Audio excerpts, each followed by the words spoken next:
बोलो जयकारा बोल मेरे श्री गुरु महाराज की जय। सभी गुरुमुख प्रेमियों से सप्रेम जय सच्चिदानंद।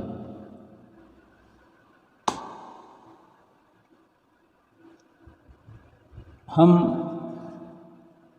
अगर आज घमंड करते हैं, अहंकार करते हैं, तो क्या ये विचार भी करते हैं कि घमंड किस बात का है?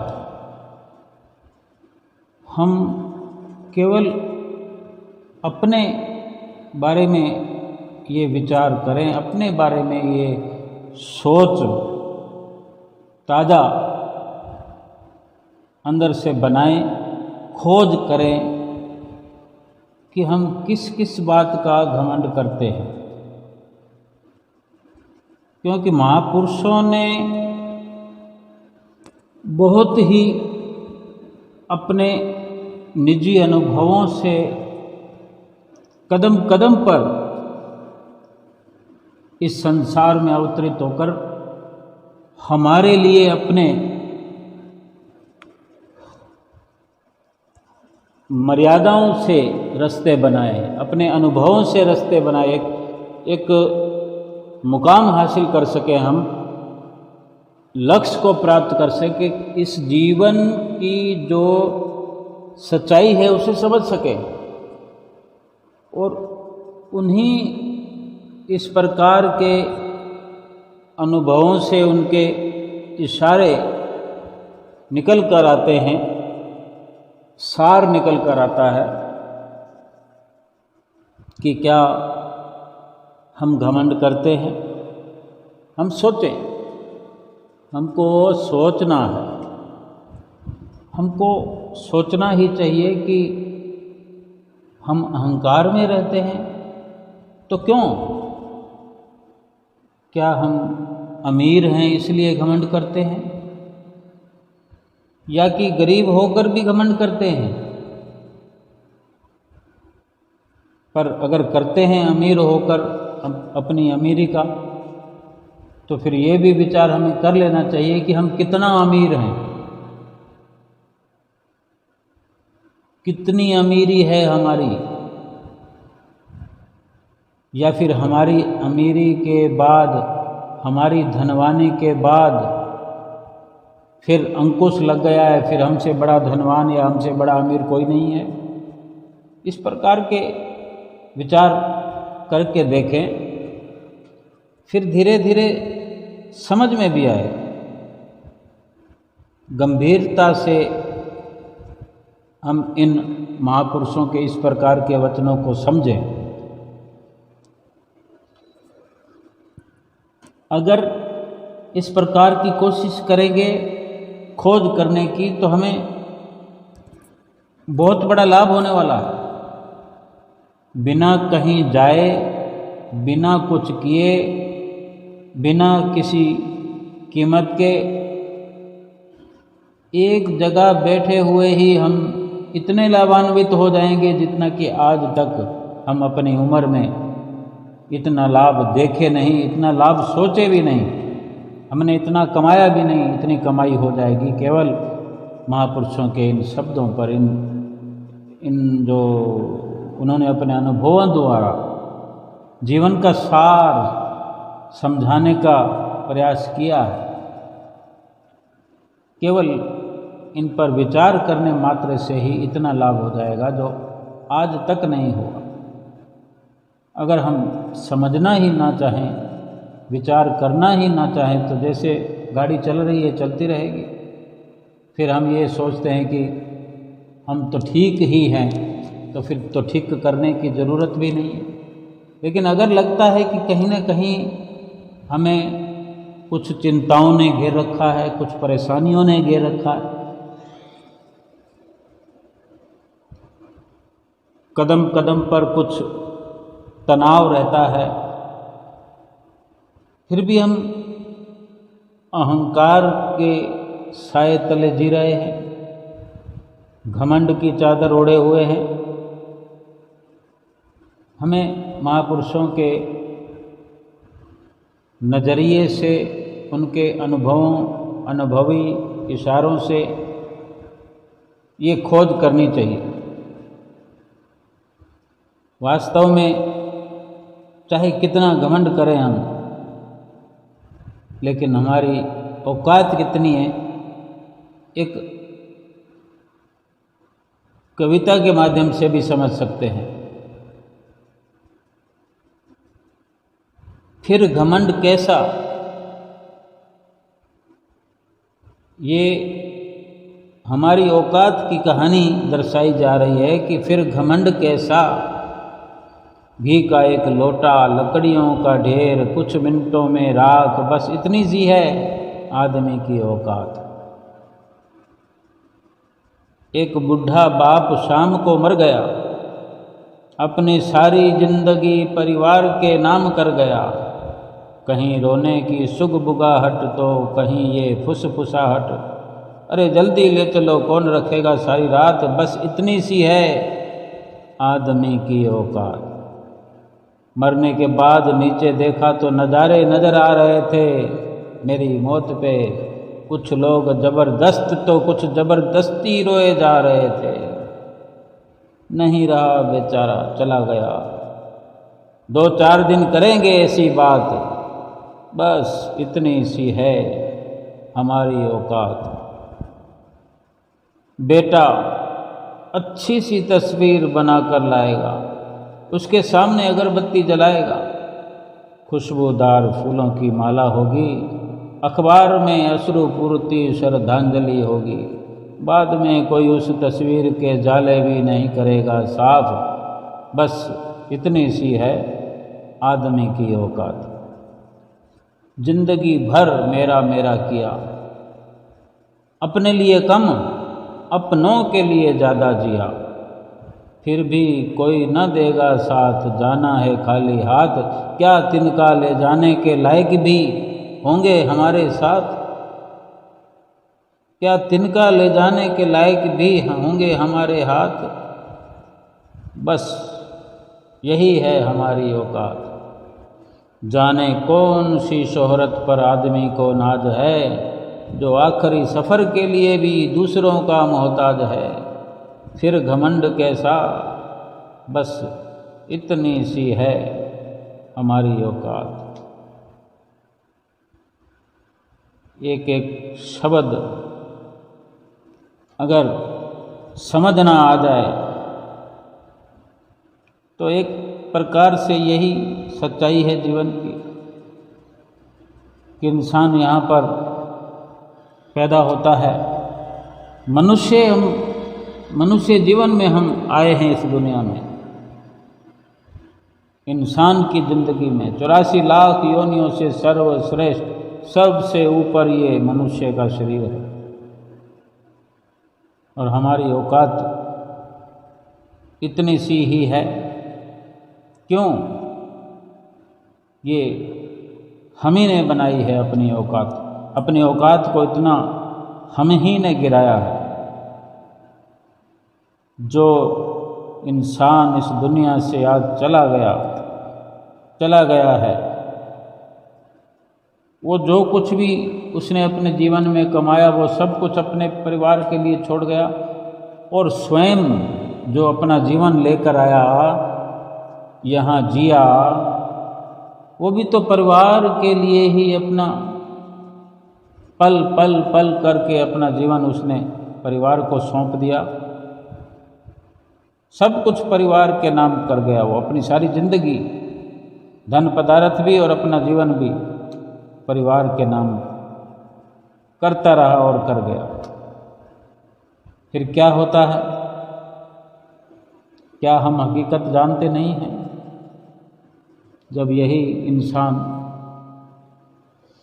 मृत घोषित कर दिया जाता है, मुर्दा की अवस्था में हो जाता है, किस तरह के विचार वही इंसान करते हैं, किस तरह की बातचीत वही इंसान करते हैं जो हमारे कारनामों से जिया करते हैं,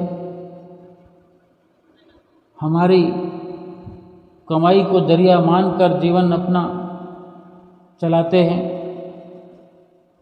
जिनका खान पान पहरान हमसे चलता है, और हमारे मृत हो जाने के बाद वही लोग इस तरह की बातें करते हैं कि रात को भी बीच में पढ़ने नहीं देते। अगर अवसर मिल जाए और कहीं से कोई टोका टाकी का सवाल ना हो तो पुरजोर कोशिश करते हैं कि रात इसको जलाकर ही दम लेंगे। अगर ये घर में पड़ा रहा तो बदबू बढ़ती जाएगी, दुर्गंध फैलती जाएगी। हम मरने के बाद तो देखने आते नहीं, लेकिन हमारे सामने जो मरे जा रहे हैं या हमारे बीच में से कोई साथी, हमारे परिवार का कोई अपना हमारे आँखों के सामने अगर चला गया है तो हमारी स्वयं की विचारधारा क्या ऐसी नहीं बनी उसके प्रति? माता हो, पिता हो, दादा हो, दादी हो, भक्ति और परमार्थ तो दूर की बात है, एक इंसानियत के नाते भी क्या हम उनके लिए जो हमें इस दुनिया में लाए, उनके लिए क्या हमने कुछ अपना कर्तव्य निभा रहे हैं या निभा पाएंगे?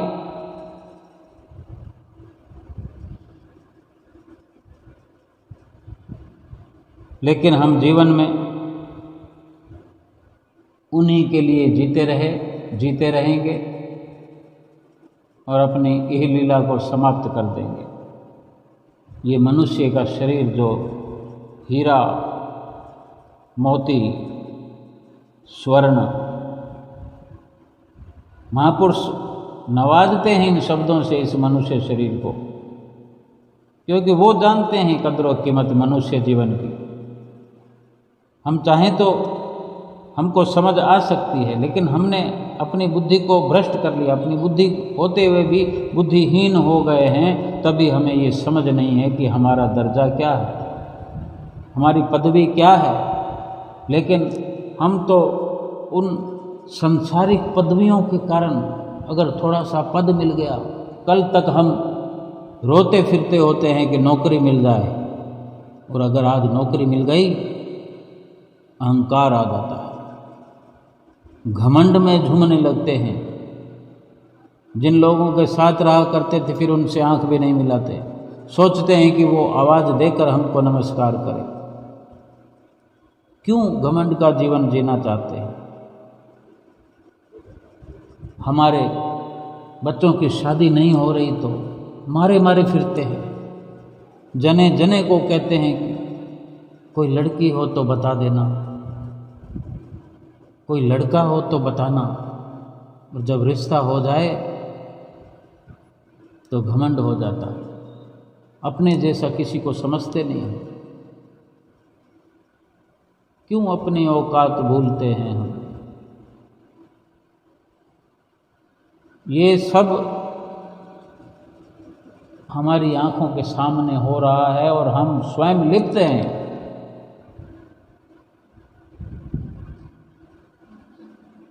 अपने पड़ोसी से मकान हमारा ऊंचा बन जाए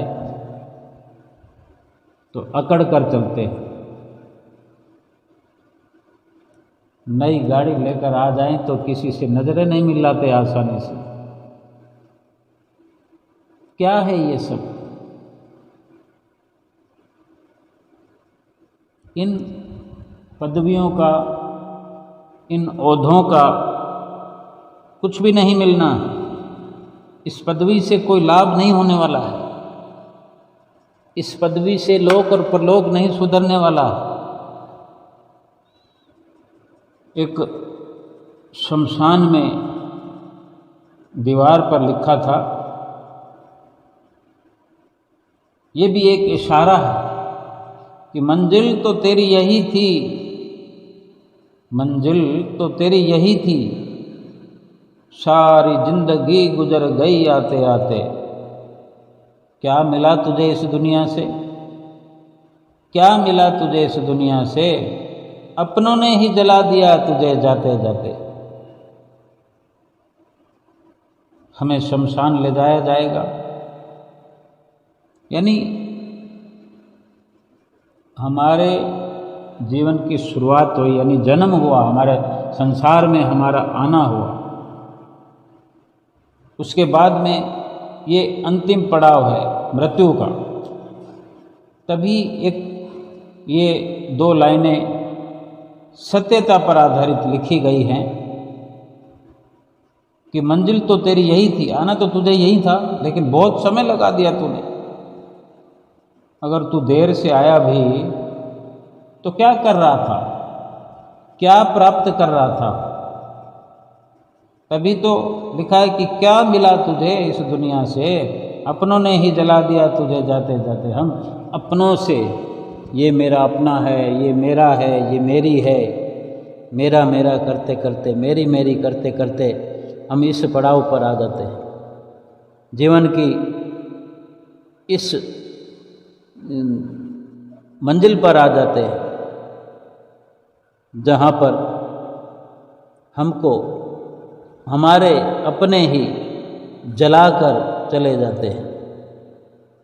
पीछे मुड़कर भी नहीं देखना पसंद करते कि कल तक ये अपना था। रोएंगे दूसरों को दिखाने के लिए, लेकिन अंदर से एक विचार चलता है कि आफत से छुटकारा हुआ, क्योंकि मिलने मिलाने वाला तो कोई कुछ था नहीं, क्योंकि वो तो सब कुछ मिल चुका। हाँ, कहीं अगर हमारा काम रुक जाए तो उस रुके हुए काम के अंदर, उस रुके हुए काम के कारण कुछ आंसू ज़्यादा निकल जाएंगे। यानी वो रोना तो अपना ही है, उसको मरे हुए व्यक्ति को कोई नहीं रोने वाला। लेकिन वो मरे हुए व्यक्ति अगर हम भी हैं, हम भी हो सकते हैं, आज नहीं तो कल, आज उसकी तो कल हमारी बारी है। अगर हमारे साथ हमारा यही हश्र होना है तो हम क्यों गलतान हैं, किसी को अपना समझ के, कहीं मैं मेरी में पढ़ के दौड़ रहे हैं। बस क्या ढूंढना चाहते हैं? तरक्की ढूंढ रहे हैं। तरक्की तो हमारे अंदर है। किसके पीछे घूम रहे हैं? सुख के पीछे घूम रहे हैं। सुख हमारे अंदर है, शांति भी हमारे अंदर है। अंबार लगे पड़े, खजाने भरे पड़े हैं सुख के, खुशी के, शांति के, सुकून के हमारे भीतर है। जैसे हिरण, मृग कस्तूरी के पीछे ढूंढता है। कस्तूरी जो एक खुशबू है, सुगंध का भंडार है।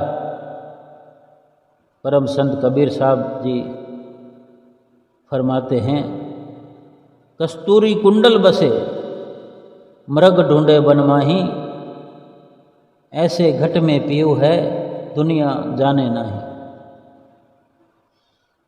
हम जिस तरक्की को, जिस सुख को बाहर ढूंढते हैं, जगह जगह ढूंढते हैं, उन अपनों में ढूंढते हैं, अपनों के मोह में ढूंढते हैं, अपनों के साथ में ढूंढते हैं। उनको छोड़ना नहीं चाहते, उनसे एक पल के लिए विलग नहीं होना चाहते, दूर नहीं होना चाहते। लेकिन दूर तो होना ही है। हर किसी से दूर होना ही हमारी मंजिल है। जिस प्रकार से साथ मिला है उसी प्रकार देखते ही देखते साथ छूटना ही छूटना है। लेकिन हम उस मैं मेरी के दायरे से कभी बाहर आए ही नहीं, अहंकार से बाहर निकले ही नहीं। तो पता कैसे चले कि हमारे संसार में जीवन से जो मृत्यु तक का सफ़र है या था, उसके बीच में क्या करना था? ये जो कहीं ना कहीं भागम भाग में हमारी खोज चलती रहती है, हम ढूंढते रहते हैं, वो कहीं ना कहीं शांति है। वो सच्चा सुख है जिसको हम ढूंढने का प्रयास करते हैं। कभी रुपया पैसे में ढूंढते हैं, कभी मित्रों में ढूंढते हैं, कभी परिवार में ढूंढते हैं, कभी बंगलों में ढूंढते हैं, कभी महंगी गाड़ियों में ढूंढते हैं, कभी कई प्रकार के जो सांसारिक रस भोग हैं उनमें वो ढूंढते हैं जो हमें अंदर से मिलने वाला है, वहाँ नहीं मिलेगा जहाँ हम ढूंढ रहे हैं। परम संत कबीर साहब जी यही इशारा कर रहे हैं कि जिस प्रकार हिरण उस कस्तूरी को, जिसकी कि हिरण को खुशबू आती है, उस कस्तूरी को ढूंढता रहता है, जंगल में रहता है और जंगल में भटकता रहता है, झाड़ियों में घुसता है, सोचता है क्या पता इन झाड़ियों में वो कस्तूरी छुपी हो, और वो झाड़ियाँ कंटीली होती हैं। वो उस खुशबू के मद में इतना अंधा हो जाता है, इतना गुमराह हो जाता है कि उन झाड़ियों से अपने आप को छलनी कर लेता है, खूनम खून हो जाता है, लहूलुहान हो जाता है, क्योंकि उसको यही लगता है कि ये खुशबू इधर से आ रही है, उधर से आ रही है, मेरे आसपास ये खुशबू है, लेकिन मुझे प्राप्त क्यों नहीं हो रही। लेकिन वो खुशबू तो उसी को प्राप्त है, वो खुशबू का भंडार लिए हुए दौड़ रहा है, लेकिन समझ नहीं है। वो खुशबू का भंडार उसे तभी मिलेगा जब वो रुक जाएगा, जब वो ये समझ पाएगा कि ये खुशबू कस्तूरी की बाहर से नहीं, मेरी नाभि है, मेरी नाभि में ये खुशबू रखी है, मेरे ही भीतर है। फिर उसे कुछ भटकने की जरूरत नहीं, आराम से बैठकर सुगंध का आनंद ले सकता है। वो तो 84 लाख योनियों में विचरने वाला जानवर है, जिसमें बुद्धि नहीं है, बुद्धिहीन है, बुद्धि से खाली है। लेकिन महापुरुष तो हमें जतलाते हैं कि ए जीव, ए इंसान, तू तो बुद्धि का खजाना लेकर आया है, तू क्यों हिरण की भांति भटक रहा है, दर दर की ठोकरें खा रहा है। कभी सोचता है कि धन में सुख है, धन के अंबार भी लग जाते हैं, फिर भी तुम्हारी भटकना समाप्त नहीं होती, क्योंकि धन में सुख होता तो तुम्हारी भटकना पूर्ण हो जाती धन के मिलने से।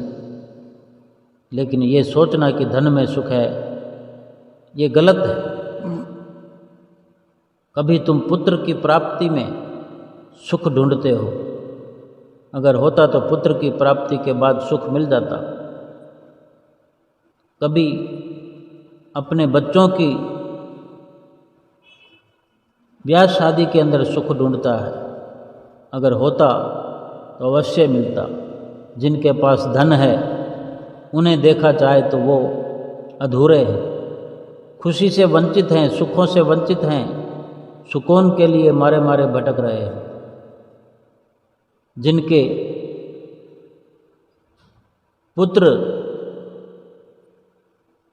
जिनको पुत्र रत्न की प्राप्ति हुई हो, वो भी कहीं ना कहीं देखा जाए तो अधूरे हुए नजर आएंगे। उन्हीं पुत्रों और पुत्रियों की शादियां होने पर भी कलेशों का अंबार लग जाता है, दुख और कलेशों की झड़ियां लगी रहती हैं।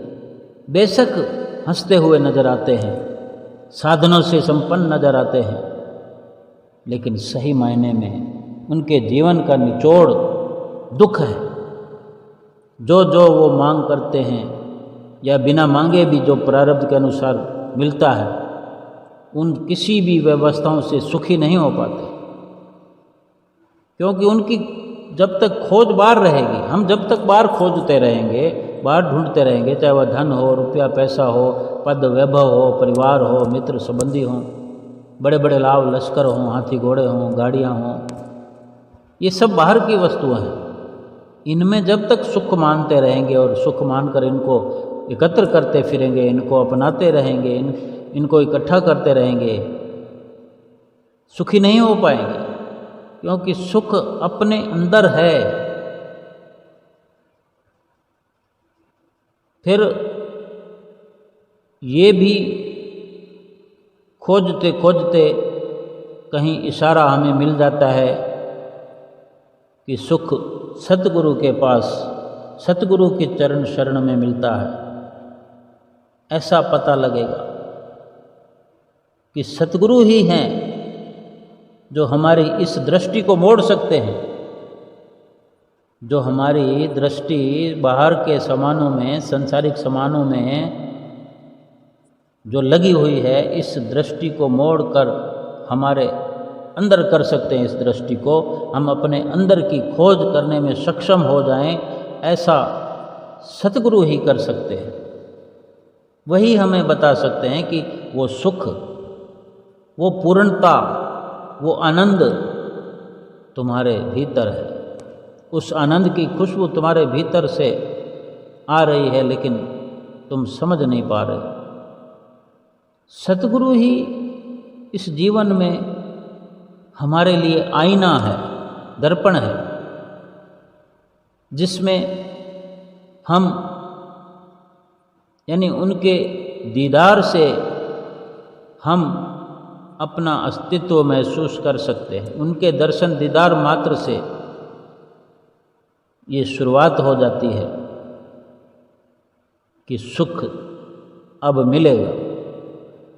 और सतगुरु यही बार बार फरमाते हैं कि तुम भी हिरण की तरह अब तक सुगंध को लेकर, सुगंध का खजाना, खुशबू का खजाना यानी सुखों का खजाना लेकर हम दौड़ रहे थे।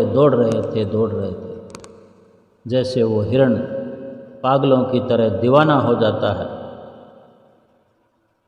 सोचता है कि सुगंध बाहर से आ रही है। उसी के नाभि में छुपी होती है कस्तूरी।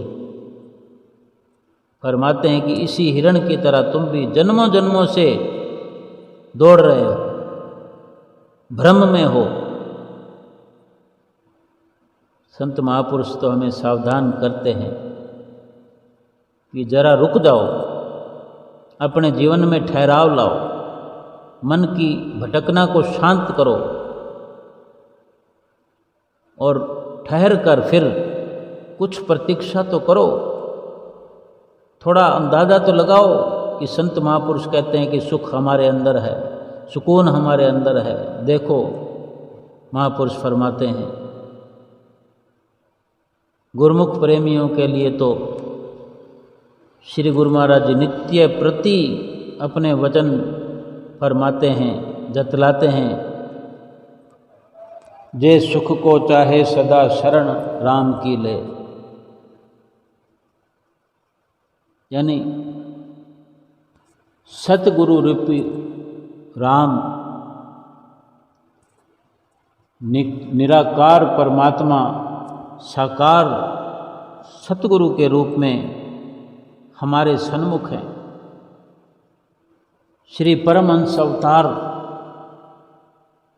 के रूप में श्री गुरु महाराज जी नित्य प्रति हमें हमारी पहचान बताते हैं।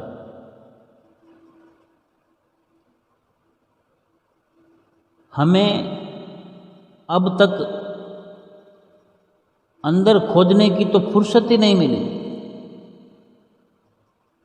और बाहर खोज रहे हैं। जहाँ नहीं है सुख, जहाँ पूर्णता नहीं है, वहाँ पर खोजने से कैसे मिलेगी वो वस्तु? वहाँ कैसे मिलेगी जहाँ है ही नहीं। और जहाँ है, और सतगुरु की हमें प्राप्ति हो गई, सतगुरु की शरण मिल गई है, हमें नित्य प्रति फरमाते हैं, फिर भी हमें वहाँ खोजने की फुर्सत नहीं मिली अब तक। नित्य प्रति हमें समझाते हैं कि अपनी सुरती को अंतर्मुखी करो, बाहर से सुरती को हटाओ, संसार से सुरती को हटाओ, अपने ध्यान को हटाओ, अपने अंतर में ध्यान को जोड़ो। जब तक हम बाहर की दुनिया से सुरती हटाकर अंदर प्रवेश नहीं कराएंगे, तो फिर चाहे हम भागते रहें। भागने में कोई आनंद नहीं मिल रहा। जो भी इंसान सोचता है कि मैंने बहुत तरक्की कर ली है और तरक्की हो रही है लगातार, वो भले कहता रहे, लेकिन वो ये नहीं कह सकता कि मैं सुकून में हूँ और संतुष्ट हो गया हूँ, मुझे सुख मिल गया है। सुखी वही हो सकता है जिसे संतुष्टि मिल गई हो, जिसे और चाह ना हो, और किसी भी प्रकार की चाह बाकी ना रही हो, वही परिपूर्ण संतुष्टि प्राप्त कर सकता है, सुखी हो सकता है। जब तक चाह रहेगी, कामना रहेगी, वासनाएं रहेंगी, सुख तो कोसों दूर पड़ा रहेगा। सुख से कोसों दूर हम पड़े रहेंगे। क्या कोई कह सकता है कि सारा दिन दौड़ धूप करने में मजा आता हो? इस प्रकार भटकने से किसी को आनंद मिला हो? अगर इंसान सांसारिक जीवन जीता है, बाजार के अंदर अपना व्यापार करता है, बिजनेस करता है, कहीं ना कहीं निराश, हैरान, परेशान नजर आता है। अभी ये जो वक्त चला, समय चला, ये 2-3 साल चले कोरोना काल, तो इसमें एक प्रकार की भाषा नित्य प्रति के लिए हो गई है कि कोरोना के अंदर सब खत्म हो गया, कोरोना में ये हो गया, कोरोना में वो हो गया। लेकिन जो विरले विरले गुरुमुख हैं, सतगुरु के प्यारे हैं, जो भजन करते हैं, स्मरण करते हैं, जिनकी सुरती बाहर नहीं है, अंतर्मुखी है, उनका तो कुछ भी नहीं हुआ। वो सुख स्वरूप हैं, जिन्होंने शरण ले ली है सतगुरु की, जिन्होंने सुख की खोज अपने अंदर शुरू कर रखी है, उनके जीवन में ठहराव है। वो रुक कर, ठहर कर, शांत चित्त होकर उस सुख की खुशबू को हर पल महसूस करते हैं, प्राप्त करते हैं।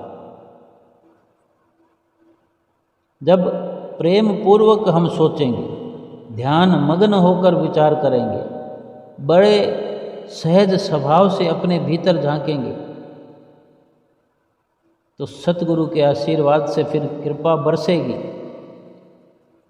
हम अपने उस वास्तविक स्वरूप को, सच्चिदानंद स्वरूप की महक, और यही सुख है सच्चा, कि अपने सच्चिदानंद स्वरूप की पहचान करना। इधर उधर भागना समाप्त हो जाएगा, क्योंकि जिस सुख के लिए भागम भाग होती है, वो सुख अंदर से महसूस होने लग जाता है। जब खोज पूर्ण होने लगती है, या सुखों के खजानों की प्राप्ति होते हुए और भरपूर खजाना मिलना शुरू हो जाता है, एक अटल विश्वास के तहत कि अब मैं भंडार के पास पहुंच गया हूँ, भंडार के साथ मिल गया हूँ, भंडार को पा लिया है। फिर कैसी भटकना, फिर कैसी दौड़। और जब तक बाहर खोजने की धुन सवार रहेगी, अंदर का पता नहीं लगेगा, वक़्त के संत सतगुरु की चरण शरण नहीं मिलेगी, तो ये संभव नहीं है। महापुरुषों के कितने उपकार हैं इस जीव पर, हम पर कितनी दया है, असीम कृपा है, जो हमें वो सुख जो हर प्रकार से हमें सुरखरू कर दे, लोक परलोक हमारा संवार दे, वो सुख सतगुरु की शरण प्राप्त होने से और उनके बताए हुए रास्ते पर चलने से, उनसे नाम की जो हुई बख्शिश, उस नाम की कमाई करने से, श्री दरबार के 5 नियमों की पालना करने से बड़ी सहजता से, सरलता से उन सुखों की प्राप्ति हो जाती है, भटकना समाप्त हो जाती है। हमारा विचार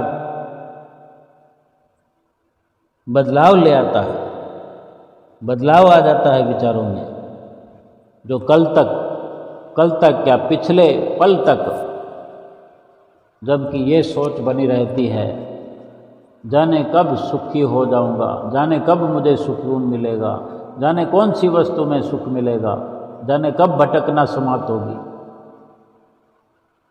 सतगुरु से मिलन के बाद भी जो भ्रम मिटते नहीं हैं, तो उसका कारण भी यही है कि सतगुरु जो हमें फरमाते हैं, जो मार्गदर्शन करते हैं, उस पर हम चलते नहीं। सतगुरु को मानते हैं लेकिन सतगुरु की नहीं मानते, सतगुरु का कहना नहीं मानते। श्री गुरु महाराज जी का जब कहना मानेंगे नहीं, तो फिर वो जो आश्वासन देते हैं, जो ये सच्चे सुख की निधि से माला माल करते हैं, वो कैसे वो अवसर आएगा? अगर मार्गदर्शन उन्हें किया है कि इस रास्ते पर चलो, जीवन का लक्ष्य मिल जाएगा, फिर क्या कारण है? फिर यही कारण है कि हम कहना मानते ही नहीं, और कुछ भी संसार में हासिल करना हो तो जिस वस्तु को हासिल करना हो उसको देने वाले का पता हमें लगना चाहिए, फिर वहाँ पहुँच करके उससे उस वस्तु की मांग करनी चाहिए, उसकी कीमत पूछनी पड़ेगी, और हर प्रकार से जब खोज पूरी हो जाएगी, हमारा प्रयास पूरा होता चला जाएगा, फिर वो वस्तु मिलने से कोई नहीं रोक सकता। क्यों? कि जिस वस्तु को प्राप्त करने का जो सीधा रास्ता है, वो मिल जाने पर, वो समझ में आने पर फिर देर नहीं लगती। हमने अपनी जीवन की औकात को समझ के चलना है कि अगर भगवान का नाम नहीं लिया तो फिर दुनिया में जो इस शरीर की औकात है वो यही है कि माता पिता के घर जन्म लेकर सारा जीवन उन्हीं परिवारों में, उन्हीं घर बार में, उन्हीं झूठे रिश्तों में सब कुछ कुर्बान करके खाली हाथ इस दुनिया से जाना है, और खाली हाथ चले गए और कुछ तो साथ जाता नहीं, लेकिन मालिक का नाम अवश्य साथ जाता है, उसको हमने इकट्ठा किया नहीं, तो फिर केवल और केवल जैसे आए साथ में पापों की गठड़ी बांध के चले गए, और फिर पापों का हिसाब चुकता करना पड़ेगा। उसके लिए फिर निम्न स्तर की जोनियाँ 84 लाख के रूप में हमें मिलेगी। 84 लाख योनियों में भटक भटक कर आए हैं, और फिर से वही भटकना हमें मिलेगी। अगर अभी समझ आ जाए, ये विचार अपने अंदर पक्का हो जाए कि हमारी दुनिया में कितनी औकात है, कितना हम इस दुनिया पर राज करने वाले हैं, कहाँ हमारा राज चलता है, कहाँ हमारा कोई यहाँ पर सिक्का चलता है। केवल गलतफहमी, भूल के, भ्रम के शिकार हैं कि दुनिया में हमारी इज्जत है। इज्जत भजन बंदगी के बिना कोई इज्जत काम की नहीं है। भजन बंदगी इस जीवन में जिसने भी कर ली है, मालिक का नाम जिसने भज लिया है, मालिक का नाम की कमाई करके इस भक्ति की दौलत को जिसने इकट्ठा कर लिया है, वो संसार से जाते वक्त साथ भी जा सकती है भक्ति की दौलत, और भक्ति की दौलत आगे हमारा मुख उज्जवल करती है। भगवान से, परमपिता परमेश्वर से नज़रें मिला सकते हैं, क्योंकि उनके कहे अनुसार, उनकी आज्ञा के अनुसार हमने जीवन जी लिया, उनकी रहनुमाई में जीवन जी लिया। परमपिता परमेश्वर ने हमें इस दुनिया में भेजा। वही परमपिता परमेश्वर नर रूप में, सतगुरु के रूप में हमें इस दुनिया में मिलते हैं, मिले और अपने छत्र छाया में, अपने शीतल चरणों की छाया में हमें रखा, और हमने भी उनकी रहनुमाई में जीवन व्यतीत किया। उनकी आज्ञा मान के, उनका कहना मानकर हर पल व्यतीत किया। तो भक्ति की दात सतगुरु से मिलती रहेगी, मिल जाएगी। भक्ति का धन एकत्र हो जाएगा, भक्ति का सरमाया साथ लेकर यहाँ से जाएंगे। सतगुरु हमारे हर पल इस जीवन में भी साथ रहेंगे और परलोक में भी हमारा साथ निभाने वाले हैं। पल पल में यहाँ भी हमारी संभाल करते हैं, कर रहे हैं, करते रहेंगे, और परलोक में भी अपने निज घर में हमारा वास कराएंगे, अपने संग मिलाएंगे, और हमेशा हमेशा के लिए 84 लाख योनियों से फिर छुटकारा मिल जाएगा। फिर दोबारा 84 लाख योनियों में जाने की ज़रूरत भी नहीं होगी, क्योंकि उनसे छुटकारा कराने वाले स्वयं सतगुरु हमारे हितैषी हैं, जिनका साथ हमें हर पल मिला। हमने उनको हर पल ना बिसारते हुए, उसको ना भुलाते हुए, हर पल भक्ति की दौलत कमाने में हम लगे रहे। भक्ति का धन हर पल हमारे हमारी आत्मा में, हमारे हृदय में एकत्र होता रहा।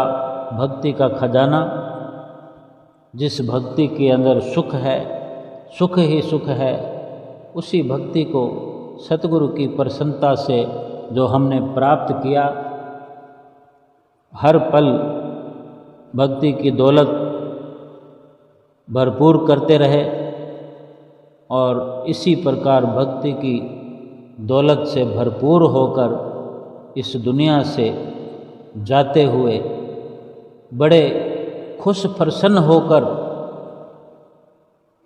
जाएंगे, और अपने मालिक प्रभु सतगुरुदाता दीनदयाल जी महाराज जी के साथ रहते हुए आगे भी परलोक में अपने साथ उनको लेकर जाएंगे।